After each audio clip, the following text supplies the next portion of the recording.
অবস্থান করেছেন, সেজন্য আমি কেন্দ্রীয় সংসদের পক্ষ থেকে ধন্যবাদ এবং কৃতজ্ঞতা জানাচ্ছি।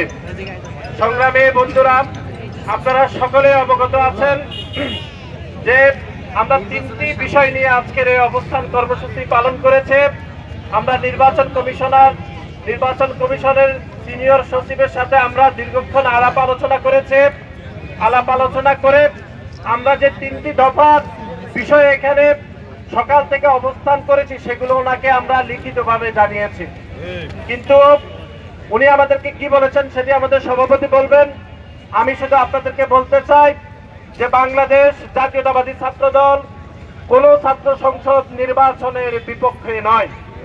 সামাজিক যোগাযোগ মাধ্যমগুলোতে সকাল থেকে যুক্ত সংগঠন ছাত্র শিবিরের বিভিন্ন ভোট আইডি দিয়ে বাংলাদেশ জাতীয়তাবাদী ছাত্রদলের নেতা কর্মীদেরকে বিভ্রান্ত করা হচ্ছে। বাংলাদেশের সাধারণ শিক্ষার্থীদেরকেও চরমভাবে বিভ্রান্ত করা হচ্ছে। আমরা স্পষ্টভাবে বলতে চাই, শাহজালাল বিজ্ঞান প্রযুক্তি বিশ্ববিদ্যালয়ের মাননীয় ভাইস চ্যান্সেলর, আপনাকে আমরা ধন্যবাদ জানাচ্ছি এজন্যই যে অন্তত আপনি গুপ্তভাবে জামাত ইসলামের রাজনীতি করেন নাই। আপনি প্রকাশ্যে জামাত ইসলামের রাজনীতি করছেন বলে আমরা আপনাকে ধন্যবাদ জানাচ্ছি এজন্যই যে আমরা অন্তত আপনার থেকে বিভ্রান্ত হয়নি।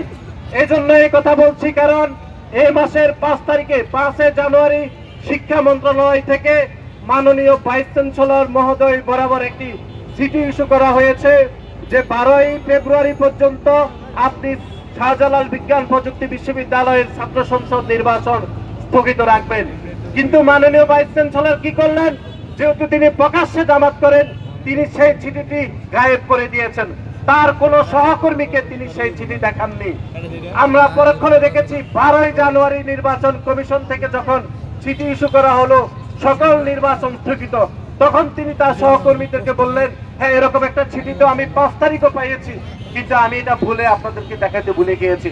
সেজন্য মাননীয় ভাইস চ্যান্সেলরকে শাহজালাল বিজ্ঞান প্রযুক্তি বিশ্ববিদ্যালয় আমরা ওনাকে ধন্যবাদ জানাচ্ছি যে আপনি প্রকাশ্যে জামাত ইসলামের রাজনীতি করছেন, সেজন্য আমরা ওনাকে ধন্যবাদ জানাচ্ছি।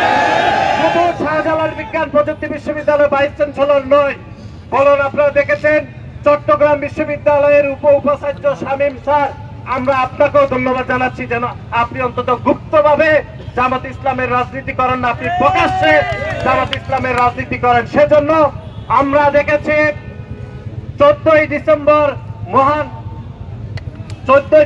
মহান বুদ্ধিজীবী দিবস উপলক্ষে আপনি যে বক্তব্য দিয়েছেন যে পাকিস্তানের আলবদর আলসাম এবং বাংলাদেশের এই দেশীয় দোসররা নাকি তাদের হত্যাযজ্ঞে কেউ নাকি জড়িত ছিল না বলে আপনি যে বক্তব্য দিয়েছেন, সেই বক্তব্য থেকে স্পষ্ট প্রমাণিত হয় যে আপনি জামাতে ইসলামের প্রকাশ্যে রাজনীতির সাথে জড়িত।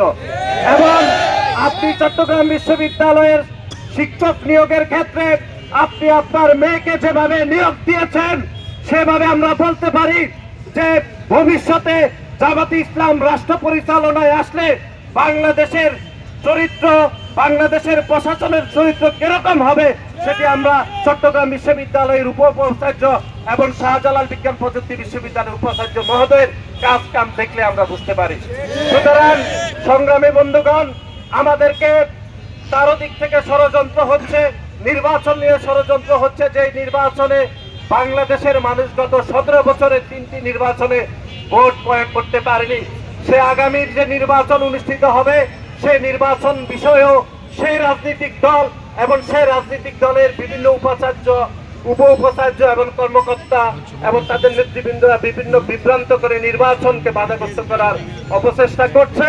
সেজন্য বাংলাদেশ জাতীয়তাবাদী ছাত্র দলের প্রতিটি নেতা কর্মীকে অবশ্যই সতর্ক থাকতে হবে গণতান্ত্রিক বাংলাদেশ প্রতিষ্ঠার জন্য।